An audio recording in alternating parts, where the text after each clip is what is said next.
They're the ones that want it the most. And, I think getting it to them, finding people that naturally want it as opposed to forcing it in, like, again, pushing it in, like, hey, you should use this. It's great.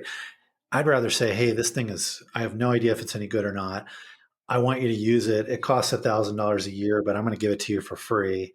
You pay me when you feel like it's good enough, right? So you're setting an expectation. But really, right now, the input is so much more valuable to me, right? So as long as you give me feedback and help me make it great, I'll waive that cost. And that those are the people you want to work with early on.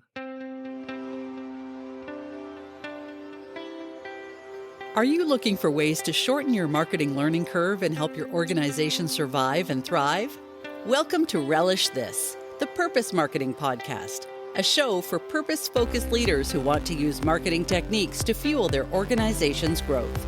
If you're a returning listener and you haven't subscribed already, we'd love to have you. Also, please consider leaving a review wherever you listen to podcasts. Now here's your host, author and marketing specialist, Stu Swineford. Hey everybody, Stu here. My guest today is David Cohen, and he is one of the co-founders and the chairman over at Techstars. Techstars has helped thousands of companies get started over the years. They've been around for about 15 years and invest in and help educate and help startup tech firms get traction in the marketplace. David has a lot of history in fundraising and wanted to have him on the show to speak to that a little bit. He tells some really great stories in terms of storytelling itself and how valuable that is of an asset. Getting enthusiastic about your mission and really allowing that to shine is one of the first things that he looks for in a startup organization in terms of one that deserves fundraising and deserves his help. This is a fantastic conversation. I really had a good time talking with David. He talks about how to frame fundraising, how to really kind of knock it out of the park in terms of creating enthusiasm. And I think it's a valuable conversation for-profit startups and nonprofits alike. I hope you really enjoy this one. Here we go. Good afternoon, David. How are you doing today? Great. Thanks for having me, Stu. Well, thank you so much for being on the show. It's a real pleasure to talk with you. I know that you've done so much work in the startup space in helping people figure out how to raise money and get some traction in that world. And I'm really excited to chat with you today about your experience in that space.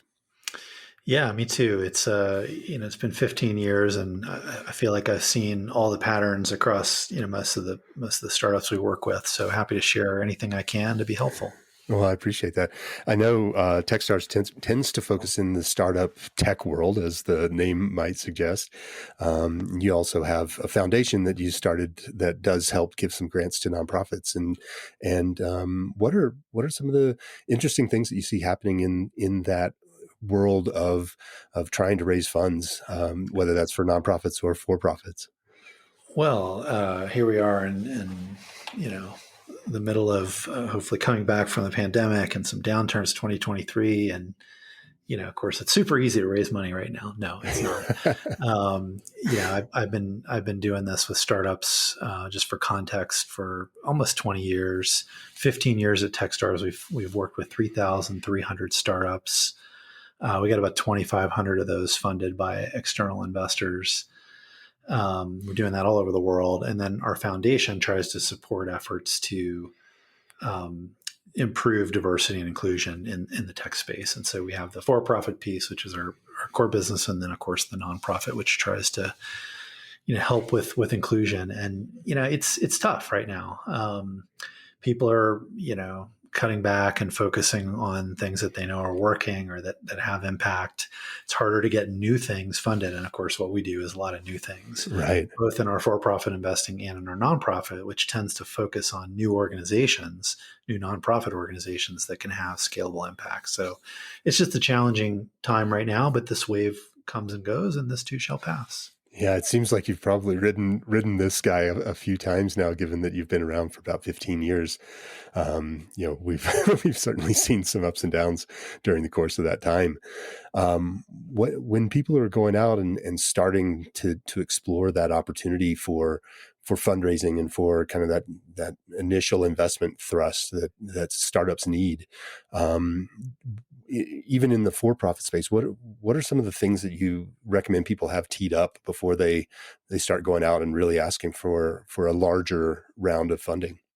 Yeah, I always coach people to take a step back and realize that in order to get anyone to be an investor, to believe, whether that's again investing or making a contribution, they're putting their money in order to get some impact or some financial return in the future, depending on what the case may be. And why do they do that? Right? Like you got to take a step back and put yourself in their shoes. They do that because they believe the story, they believe in the people, and there's enough traction that they can see that it can be even bigger and more impactful and more important. So that's what you're trying to make the would-be investor or contributor believe, is that you've got a great team that can execute. You got traction, which is this thing everybody talks about that's really hard to define, but like I feel like you know how to do this, you are doing this, right? And that it's a big enough space and a story that's interesting enough that I want to get involved in it. That's the hump you got to get over with any kind of investor. Mm-hmm. It's really those three areas. And so, if you take a step back and you focus on that, it really means, are you a good storyteller? Are you telling the story effectively? Are you, stirring emotion? Do you have the team that people can look at and say, wow, I really believe you all can go and do this, right? And do you have enough already happening? That's the hard part for new organizations, that you can sort of prove that you know how to do it. You put those three things together, I think you're in a better place than 95% of people looking to raise money.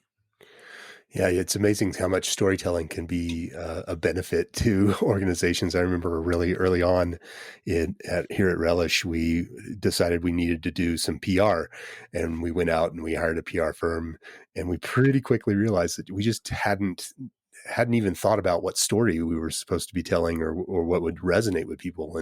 And so, of course we wasted a little bit of time and certainly a little bit of money in that effort. But it was a real eye opener in terms of this idea that you need to hone that message and hone that story to get people interested, or to have something that anyone's going to want to latch on to.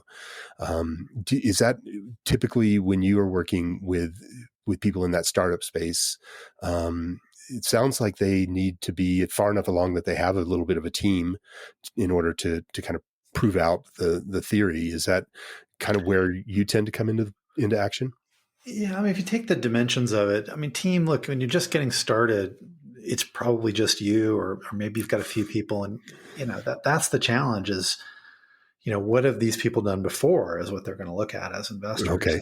And what are they doing now, and what's their intention? So you can talk a lot about team, and maybe one of the reasons you're raising this money is you need to, go out and recruit some people that you have in your world that bring expertise. So yeah, we typically get involved with organizations that are 2 or 3 people, and we look at that founding team. We're very early stage in terms of both our investing and our grant making through our foundation. We're happy to do something that's just an idea and a couple of people and a dog, and they don't even have to have a dog. Right. Dogs are totally optional, but they're usually pretty small. And so we're looking at that founding team. We're trying to understand, what's their unique insight, their unfair advantage, their life experience that gives them permission to go and do this. And you kind of look through that and say, well, what's underneath that? Well, there's your obsession with what you're doing. Right. I'm trying to figure out if this is sort of I like it, or I'm passionate about it, or I'm obsessed with it. Uh-huh. And I look as an investor for someone who's obsessed and waking up thinking about it, going to sleep thinking about it, their face lighting up when they talk about it. And then you get into story, and that's more, some people are natural storytellers and some aren't. And so if you don't have a natural storyteller on your team, that's someone that, could be a good part of a founding team. And those people tend to be able to move you emotionally. Some of the nonprofits that we've backed, I remember, one, Defy Ventures was really focused on recidivism in imprisoned populations, and people who were, getting out of jail, getting out of prison were becoming entrepreneurs, and the recidivism rate was really low. And those people told the story for them, right? So it could even be your customers or your constituents that help you tell the story of, really in that case, the first time someone ever believed in me when I got out of prison, right? And they backed me and they helped me become an entrepreneur, and I started a food truck and it changed my life, right? I mean, those are the kind of things that move people. The story is so important rather than just the facts of what you're doing. Mm-hmm.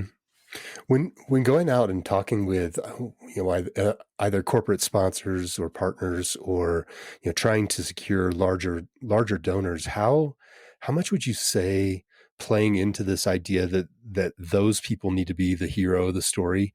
How much would you say that plays into that messaging piece? Is in the nonprofit world, is letting the mission be the hero enough, do you think, or do we need to lean back on? Generally, I think it is. I mean, you got to remember, again, if you're going to a large corporation, and we've worked with great organizations like Western Union and sort of co-granted together through our foundation, for example, they have to be able to tell a story too, right? Right. Someone's given them corporate social responsibility money to deploy. They've got to have the stories that come in that show, Western Union being perceived in a good light, as well as impact, right? And so you have to sort of remember that. I don't think they're the heroes of the story. I think who you're trying to help, your constituent, your people, right? Right. In our cases, too, the entrepreneurs or the organizations we're funding, letting their work, be your story, and then passing that on to your partners. So, together, Techstars and Western Union, have backed X number of underrepresented founders who've, changed the world in these ways, and, been involved with this much, wealth transfer and job creation. I mean, that's how you make them heroes. That money has an intention from that partner, and you just got to make sure that you're able to help them tell that story, and obviously to service that intention as well. Yeah. So there's a little bit of an ego drop there from the side of the organization in terms of just allowing somebody else to share the spotlight in that storytelling piece a little bit, and facilitating that even can be really beneficial, it sounds like. That's one of the beautiful parts to me about nonprofits is it's so collaborative. The startup world is that way too, right? And we're investors in thousands of companies. It's so collaborative. We're welcoming in any other investors or any partners. I feel like in nonprofits, it works very much the same way, right? People have this joint view of impact, and, telling the story together is usually more powerful than telling it separately, right? We're working with these other organizations and, creating stories together by leveraging our joint impact and not just one of us. So I feel like that's one of the natural advantages of the nonprofit world. Yeah, for sure. It's it's cool how when everybody gets on board with a cause, how much farther one can take that, and what other stories are being created by that collaboration. Absolutely. So when you first got started in the space, sounds like you've been doing this type of work for 20 years and then Techstars for 15 or so. What were some of the stories that were getting you really excited at that point? And obviously it's more in the for-profit space, but how were people presenting themselves, particularly in this authenticity piece where, a lot of nonprofits have kind of a sad story to tell that certainly they can be passionate about and they can demonstrate that enthusiasm. But, what are some of the ways that you saw people doing a great job of that? Yeah. So just so people have context, if they may not know Techstars super well, we're super early stage investors, right? I mean, we're investing before typically venture capitalists or even angels will invest. So we really take a lot of chances on people. But again, I go back to sort of, story and team as the primary things. Traction is usually not there that early, but some prior experiences. So I think of companies like SendGrid, which is a Colorado story. We funded them way back in 2009, I believe. And they were the first IPO, that we were around. it's an transactional email delivery Yeah. company. And you say to yourself, well, that doesn't sound very exciting. But if you meet the three founders of this thing, I mean, they were just oozing this enthusiasm for email deliverability. Like to me and you, that sounds like, oh, that's a weird, business service. Who could get excited about that?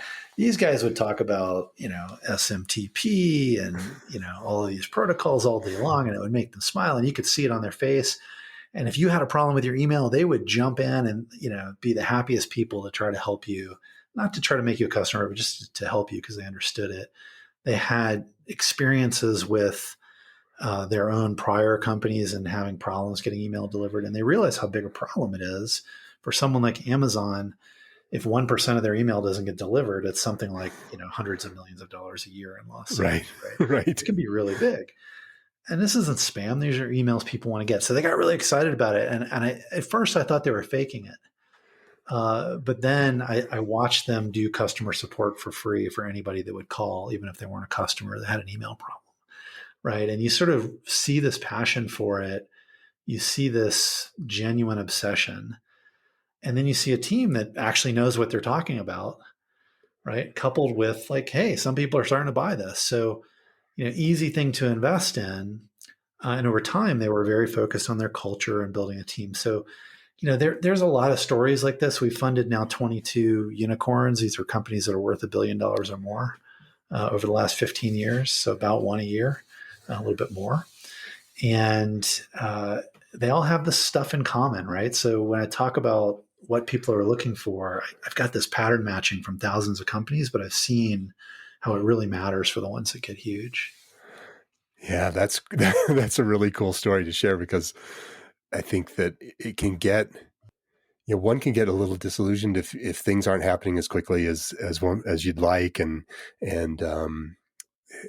so just not dropping that enthusiasm or that passion for that mission that you're on sounds like it can be really contagious, and people who understand the space they're gonna latch onto that, and even help people you who out. don't. I mean, I wasn't big into email or anything when I invested, and then they attracted, people like Jim Franklin, Samir Dalakia, who later became CEOs of the company, and lots of investment in a space that no one even knew existed. Right? We understood email marketing. We understood, sort of spamming people. What they were doing was delivery of legitimate email. Like Right. when you take an Uber, you get a receipt and you want that email. Right. But a lot of times you don't get that email because it goes into spam or whatever. So they were solving that problem. And it was their enthusiasm coupled with their progress that got other people to say, oh, maybe there's a there there. Right. Right. I've been involved in a couple of startups that struggled with the challenges of how to spend the money that was being invested with them. Is that something that as an incubator at Techstars, and are you helping those nonprofit or those startup companies figure out how to invest the investments that are coming in? Is that part of your program as well? Yeah, for sure. So, we run a 3-month accelerator program. We invest $120,000 in each company we work with. So it's a small amount of money, and that's intentional because, again, a couple of people, a dog and an idea, it might not be there next week, right? So you're trying to see if there's something to it. And you get an experience with these entrepreneurs and how they operate for 3 months. And then you're able to connect them to, we've got 20,000 investors that have invested in our companies. So we're able to figure out who to bring them to get additional capital. But, this happens a lot. I would even admit in my own company in Techstars, we haven't raised that much, but tens of millions, not hundreds of millions, right, of capital for our own business. We're $1 billion plus of other people's capital under management to invest, but for our business, much less. And, we really haven't deployed all of that. And some people would say, well, that's bad because you could be growing faster. So, the trick is that you're trying to use it on things that work, and then use it on experiments to figure out what works. Right. But where startups go wrong is they invest it all in things that really aren't working or that the market doesn't want. They just believe too much. So you have this combination you have to use of sort of gut and, and actual head, right? Your brain too, to figure out, where do we use it? But, investors aren't investing to have those organizations sit on the money. They want to see the Right. impact of the growth as well. Yeah. Yeah. It's interesting. I think that there are obviously, an infinite amount of things that one can spend capital on, and understanding which ones are going to be the most important, while also helping to continue the elevation of that story. It seems like Yeah. it's a pretty A lot of valuable. people, one of the classic mistakes I see is they've got a piece of software, they think it's great. And so, they just need more salespeople. And so they go hire a sales leader and 5 salespeople, and those people can't sell anything because nobody wants the product, right? They don't have the Yeah. right product yet. So it'd be much better to spend that money on improving the product. Right. And Right. usually I like to coach early stage companies to really put their marketing dollars into the product, right? Because the product will market for you. Once people love what you're doing, they'll tell everyone they know.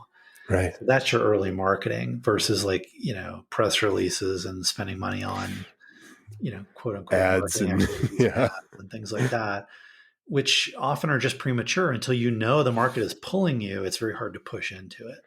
Gotcha. So where do you land on the minimum viable audience versus minimum viable product uh, discussion? I think it maybe Seth Godin is coined that, or he may have stolen it from somebody else. I'm not sure. Yeah, we spent a lot of energy on MVP, minimum viable product. Okay. And it's hard to get people to believe it, but you got to get it out there. Usage is like oxygen for ideas. It's one of the chapters in a book I wrote. Matt Mullenweg, actually from WordPress Automatic, wrote that chapter. But he talked about, if you're not getting your thing into the world and getting it used, you have no idea if people like it or not. You have no idea how to make it any better. And so you've got to ship 0.1 version, not 1.0, 0.1. The least viable thing, get it out there, get people using it, get feedback, because the early adopters who really want it to be great, want to give you that feedback. If there's no audience for what you're doing, of course, the market's not very big. You're not going to attract a lot of investors or a lot of, capital. So I do think it's important that you understand who you're building for, really build for them early on. But get it out there, get it used. Usage is like oxygen for ideas. Yeah, that makes a lot of sense, actually, in terms of just getting a feel for what improvements need to be made. Those people who are early adopters are going to be really kind, usually, in terms of their feedback and harshness in terms of their opinion about what you're doing is, Yeah, I bet. they're the ones that want it the most. Yeah. And I think getting it to them, finding people that naturally want it as opposed to forcing it in, like, again, pushing it in, like, hey, you should use this. It's great. I'd rather say, hey, this thing I have no idea if it's any good or not. I want you to use it. It costs $1,000 a year, but I'm going to give it to you for free. You pay me when you feel like it's good enough. Right? So you're setting an expectation. But really right now, the input is so much more valuable to me. Right. So as long as you give me feedback and help me make it great, I'll waive that cost. And those are the people you want to work with early on. Yeah, that's really cool advice, actually. It's like the pay what you want sort of model a little bit, in terms of just allowing people to hop on board and give it a shot. And if they like it, they're going to start kicking in. Yeah, pay what you want, but with an expectation that you set. I always coach entrepreneurs to make it clear what the list price is, maybe even go a little bit high while you're waiving it, right, or discounting it significantly, because you can raise price, over time. But if you've given it away for free and the expectation is it's free, then it's very hard to get people to pay anything for it in the future. Absolutely. Yeah. One of my coaches used to talk to me about establishing the value. So when we're having those conversations, we're really trying to figure out what's knocking this out of the park look like in terms of the value that this is going to bring. And then we'll figure out what the pricing is. But allowing the user to actually almost establish what the pricing is in some capacity, or at least state it, can be pretty helpful in that Yeah. sales piece as well.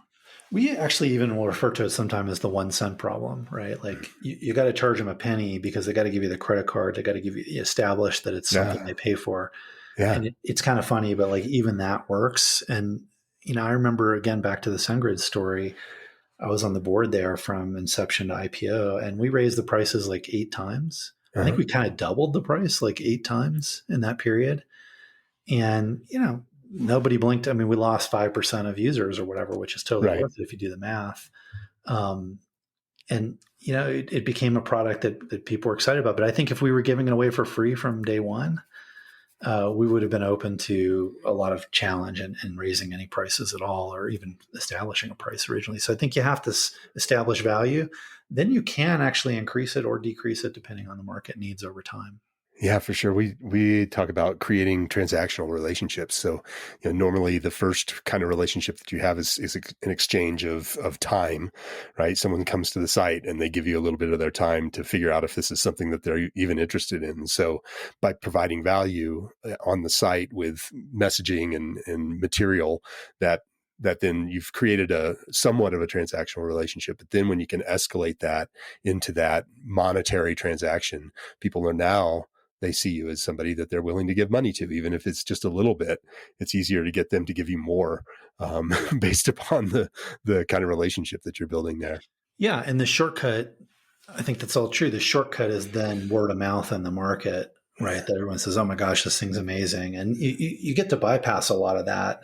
I signed up for a thing today that was $100 a year. And, I just heard how great it was. I didn't have to do a lot of research. So, when I have 3 or 4 friends that are telling me it's the best thing in the world, or lots of online activity, again, that's where marketing should be for most, especially consumer facing organizations. Yeah, for sure. What kind of challenges do you see when people are going out and starting to ask for bigger money? What are some of the things that you see people, traps that you see people falling into in that space? Yeah, I can tell you some of the traps I've fallen into. Okay. We have venture funds, right? And so, these venture funds invest in our startups that go through our accelerators. And one of our challenges, we've been growing really fast around the world and sort of almost doubling the fund size every year. So, one year we were asking for 5 million, and another year we're asking for 25 million, and now we're asking for a few hundred million at a time. And it does shock people. So you really have to help them understand that the opportunity is that big, Mm-hmm. right? Because if you've had an operating budget of a couple $100,000 and you've made some impact, say with your nonprofit, and then you're going out to a corporate partner saying, well, we want a $5 million check. That's a huge leap in your ability to have impact and a huge leap in your budget. Now you got to hire a bunch of people. You're trying to deliver impact on another scale. So again, Mm-hmm. it's, do I believe the story that this thing you have traction with needs this fuel to add to the fire? And will it be fuel, right? And not dousing the fire with water, Right. whatever the right analogy is. Right. Because, it's a different level of activity, a different level of operations, different level of complexity. So it comes back to those same things, right? Story, team, traction, to believe that you can do something with the additional level of capital and that the additional return will be there. It's just like the initial bet, but it's just not quite as risky because you got a little bit more traction. Yeah, you have more traction to demonstrate your ability to deliver. Yeah, it's interesting. A lot of times, or I've heard in storytelling and talking with other entrepreneurs that sometimes there's this weird like zone where if you don't ask for enough money, you're not going to get attention. But if you ask for too much, like you just described, you're going to scare people away because they're going to be uncertain as how you're going to effectively use that. Do you recommend that people try and find that sweet spot and then have the conversation about where we're trying to go? And eventually, like this year, I'm going to ask you for 200 grand, but next year, as we demonstrate continued growth, we're going to continue to increase that? Or how do you recommend people navigate that? I teach a fundraising class to every single Techstars group that goes through around the world every year. I've been doing it for 15 years and I've been getting feedback and trying to make it better. And, One of the big killers I talk about at the beginning of my talk is the big killer of any effort to raise money is the over ask. It's one of the big killers. I mean, there's others like lying and Sure. but really the most one you can really control the most, and it's the hardest to figure out where that sweet spot that you're talking about is really that over ask, right? And if you think about it, I'm a startup and I'm going to pitch this idea, and I have no idea what the real market is for that idea. Maybe there's $1 million of capital out there that I could get to, Mm-hmm. but I don't really know that, right? And so I create this spreadsheet and I figure out here's what I want to do and here's my grandiose plan, and the bottom line says I need to raise $4.6 million, so I just asked for 5. That's the classic over ask, because your spreadsheet, the best name for it, by the way, is fantasy.xls. It's not going to be what reality is, right? Nothing's going to happen exactly the way you think it will. And so you have to sort of recognize, and this is what we teach Techstars entrepreneurs, is that you're on some level playing a game with the market. There's X amount of interest out there for you that you're going to be able to get to. You don't know what that number is. That's a variable that you can't solve for. You don't know, Mm-hmm. Mm-hmm. right? You can ask for Y. You just want to be confident that you can raise Y, whatever that number is. And then you want to let the market push you up all the way to X, whatever is out there for you. Okay. The problem is if you ask for 3X, no one's going to do it because you can't get enough momentum going. That it's just not a natural market. It scares people that you've only raised a quarter of the money or a third of the money you said you were going to raise. Mm-hmm. And the challenge is sort of trying to get the deal done when you're talking about a number that's not really achievable. So it's a much smarter strategy for people to ask for less and let the market push you up and say, hey, we have more interest than that. We want to put more money in than that. That's how you get positive dynamics going, where, in startup land, we call it oversubscription, Mm-hmm. where the round is oversubscribed and everybody wants to be in it and price is not an issue anymore, versus undersubscribed, which nobody brags about because those rounds don't close, right? Right. So I think the trick is have confidence about the amount of money you're asking for. And then as you get close to being fully subscribed to that amount of money, start asking for more based on how your pipeline feels. Interesting. Right? Interesting. Yeah. Work your way up to whatever X is so that you can figure out what it is, starting with something that's very achievable. And when people say, we want to do more, you say, great, we can do more. Right. Right. But you're never going to say, sure, we'll take 1/10 of your round and hope that the rest of it closes. Right. That's scary for people to do. Right. Yeah. It's interesting because I've done a lot of writing in this kind of coaching space in terms of people celebrating or not celebrating, as entrepreneurs tend to do. And one of the challenges that I see is, as entrepreneurs, we're very ambitious, and so when we start to approach a finish line, we get excited about that and move it out, and then we never cross the finish line. But you're actually recommending, in terms of this in the fundraising space, is go ahead and as you're approaching that, go ahead and kick it out. Yeah, if your pipeline suggests that you can. The way that I explain it to entrepreneurs is recognize that the amount of money you're raising is a variable. Mm-hmm. And if you can get oversubscribed, meaning you're exceeding everyone's expectations, you're more likely to keep it rolling. It's the same theory behind pricing a home and having 10 offers on the home. You probably get more than you were going to ask for initially, because now people are excited. Oh, there must be something great here. Momentum is an amazing thing in fundraising. So your job as a fundraiser is fundamentally to manufacture momentum out of thin air. Yeah. And the first way to do that is to say, hey, we were raising $1 million. There's so much excitement that we've raised 2. We've decided we're going to raise 3 because my pipeline still has plenty of room. Right. You don't move the finish line super far out. You just move it a little far out so that you're still confident. Yeah. And, obviously that pipeline will dwindle and you say, okay, great. We were raising $1 million. Now we raised 3. We're so excited about all the momentum. It's like babies. For those of you that have babies, that when your kid sleeps, sleep begets sleep. The more they sleep, the more they sleep. Right. And it's just like that in fundraising. The more you raise, right? It's like magic. But if you set the bar too high, you set an expectation way up high, and you don't reach it, and you only get halfway there, everybody's disappointed. Yeah. If you double it, everybody's blown away and thrilled. So manage that game as a fundraiser. Yeah. So going back to your fantasy.xls spreadsheet, certainly there, given that that's a variable and we don't know what that number is until we kind of start working towards that number, I guess.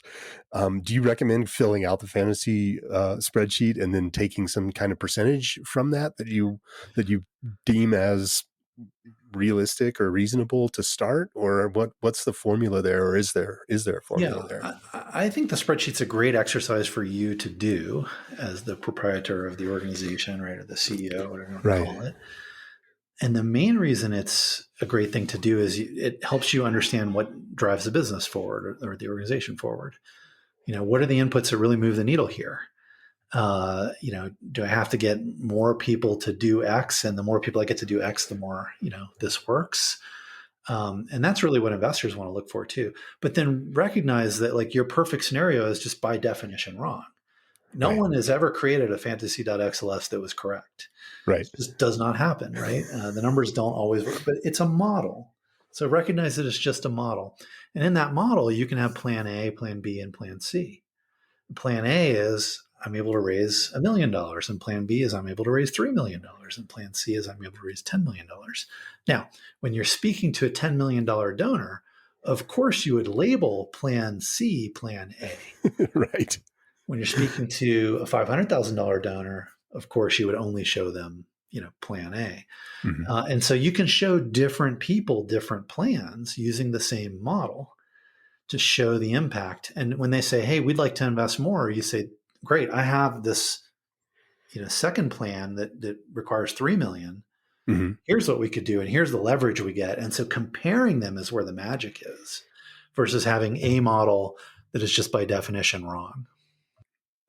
Yeah, that's really great advice. I like the idea of letting people. One of the things that I see happening a lot is people make assumptions in terms of what an investor's tolerance for the investment is going to be, and they end up leaving money on the table because they give them, they say, well, here, $500 our top line, and they had 10 grand to give you. Yes. Adjusting those stories that goes into another commonly heard thing around Techstars: know your audience. Who you're pitching, you want to go and learn about them, right? What were their last 5 things they did? What were the check sizes?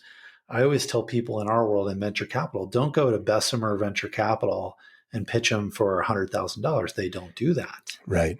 Go to Bessemer and pitch plan C, the $10 million. That's what they do. Right. And so you have to do the work. If you're going in and pitching everyone the same way, you probably haven't done the work. Right. So look at other organizations that they've given money to or invested in. What were those check sizes? How often do they do this? What types of organizations were those? How is what you're doing complementary to what these other organizations are doing versus just sort of going in and thinking of them as the investor, as if there's some generic version of an investor that, just can always be convinced the same way. You just recognize the person on the other side of the table is just another human being, right? They have fears, doubts, concerns. They want to feel safe, right? Just like you do. You got to help them feel these ways, and you got to understand who they are before you just go in blindly and pitch them. Yeah. So I think that problem of $500 versus, $10,000 is probably just a lack of doing the work to understand who you're talking to. It totally makes sense. I so much appreciate you chatting with me today. I've had a really great time learning more about what you do and how people can kind of reframe their perspective on investments. Where can people find out more about you or find your book or get more information? Well, so I have a personal website, which is David G, as in Gregory, Cohen, davidgcohen.com, techstars.com, of course. I'm very easy to find on social media. And if you use the Twitters or things like that, I'm just at David Cohen. But always happy to hear from people. We're big fans of what you guys do as well. And of course, we've enjoyed working together with you. So awesome chatting with you. Yeah, thanks for being on the show. Before we leave, I always like to end my show with a question. I love having conversations, but I really want to foster action. So if there was one action that you would want people to take after listening to the show today, what would you recommend they do? Help an entrepreneur succeed. Everybody out there knows something that can help an entrepreneur, again, whether it's for-profit or nonprofit, succeed. That's our mission, and we love to push people on it. So you've got some special knowledge. Just help one other person learn that and help make what they're doing to try to make the world a better place a little bit better. I love it. Thanks so much for being on the show, David. I'll talk to you soon. All right. Thank you. Bye. And there you have it, another great episode of Relish This. Thanks again for listening. You can find past episodes of the show at relishthis.org. And remember, if you liked what you heard today, please subscribe and leave a review wherever you listen to podcasts. For more information on purpose marketing, grab your free copy of my book, Mission Uncomfortable: How Nonprofits Can Embrace Purpose-Driven Marketing to Survive and Thrive. Get your copy now at missionuncomfortablebook.com. Thanks again for listening. Come back next week, won't you?